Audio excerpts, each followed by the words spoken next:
पहले तो ये जानते हैं कि सेकेंडरी इनफर्टिलिटी होता क्या है। अक्सर आपने देखा होगा या महिलाओं के मुंह से सुना होगा कि उन्होंने जब पहले प्रेगनेंसी प्लान की तब तो उनसे आराम से नेचुरली प्रेगनेंसी हो गई, लेकिन अब जब वो दोबारा ट्राई कर रहे हैं तो उनसे प्रेगनेंसी नहीं हो पा रही और वो ये जान भी नहीं पा पाते कि आखिर में प्रेगनेंसी क्यों नहीं हो पा रही। इस कंडीशन को जहाँ पहले प्रेगनेंसी हो गई या लाइव बर्थ हो चुका है लेकिन अब दोबारा जब वो ट्राई कर रहे हैं तो प्रेगनेंसी नहीं हो पा रही, इसको हम बोलते हैं सेकेंडरी इनफर्टिलिटी। देखिए, सबसे पहला तो प्रमुख जो क्वेश्चन है वो ये है कि अगर एक महिला पहले प्रेगनेंसी कर चुकी है, लाइव बर्थ हो चुका है, तो दूसरे बच्चे के लिए कितना गैप देना चाहिए। यूजुअली डॉक्टर्स क्या सजेस्ट करते हैं कि दो बच्चों में कम से कम 18 महीने यानी कि 1.5 साल का गैप होना चाहिए।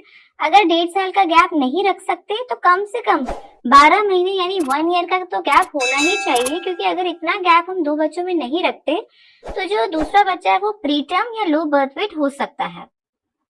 इसके बाद जानते हैं कि सेकेंडरी इनफर्टिलिटी के कारण क्या क्या हो सकते हैं। देखिए, क्या होता है, जब हम फर्स्ट प्रेगनेंसी प्लान करते हैं तो हम रिलेटिवली यंग होते हैं। जब हम सेकंड प्रेगनेंसी प्लान करते हैं तो कई बार महिलाएं क्या होते हैं, वो एक से दूसरे बच्चे के बीच में अत्यधिक गैप रख लेते हैं, तो एज रिलेटेड जो फर्टिलिटी इश्यूज है वो उनको सामना करना पड़ सकता है। दूसरा, ये जो आजकल बहुत कॉमन प्रॉब्लम हो गई है हमारे लाइफस्टाइल चेंज की वजह से, ठीक प्रकार से डाइट ना लेने की वजह से, ठीक प्रकार से एक्सरसाइज ना करने की वजह से, ज्यादा स्ट्रेस लेने की वजह से, वो है पीसीओएस की प्रॉब्लम यानी पीसीओडी की प्रॉब्लम, जिसमें कि जो अंडे हैं वो ठीक प्रकार से विकसित नहीं हो पाते हैं।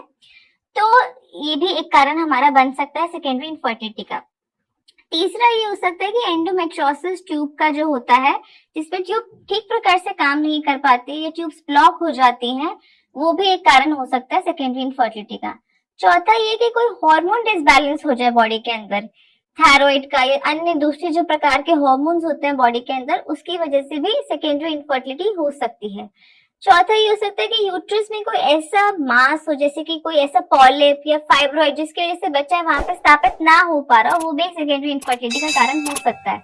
इसके अलावा अगर हम मेल्स की बात करें तो यदि मेल्स की जो शुक्राणु होते हैं उनकी गति या संख्या कम है, या उनको कोई स्मोकिंग ड्रिंकिंग की हैबिट है, या उनको कोई ऐसी उनको भी कोई हार्मोन डिसबैलेंस है, डायबिटीज है, मोटापा है, स्ट्रेस है अत्यधिक, उनमें भी सेकेंडरी इनफर्टिलिटी का इन महिलाओं को सामना करना पड़ सकता है।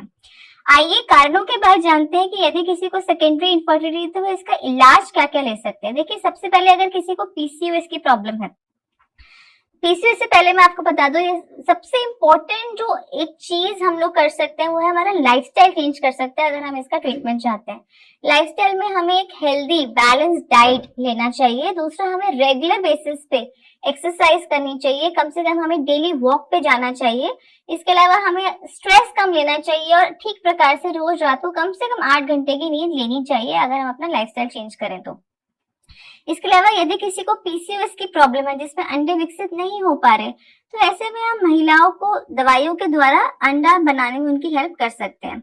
और यदि किसी मेल की शुक्राणु की गति कम है तो ऐसे में हम आईयूआई तकनीक द्वारा उनको हेल्प कर सकते हैं। और इसके अलावा हम आईवीएफ तकनीक, जिसमें हम अंडे और शुक्राणु को बाहर लैब में फर्टिलाइज कराते हैं, इसके द्वारा भी हम उनकी हेल्प कर सकते हैं।